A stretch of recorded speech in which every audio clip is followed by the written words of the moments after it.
ఈ కథ పురాణికల గాథల ప్రకారం ఈ కథలో శివుడు ఇక్కడ ధ్యానం చేశాడని ఒక కథ.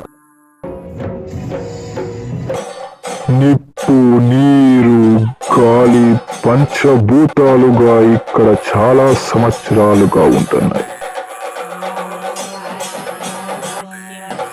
కానీ చరిత్రకి ఎప్పుడు రక్తమే కావాలి, రక్తమే ఆధారం, రక్తమే కానీ కాపాడడానికి ఒకరు వస్తారు.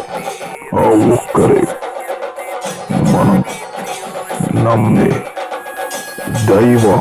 భగవంతుడా, అజపాడా.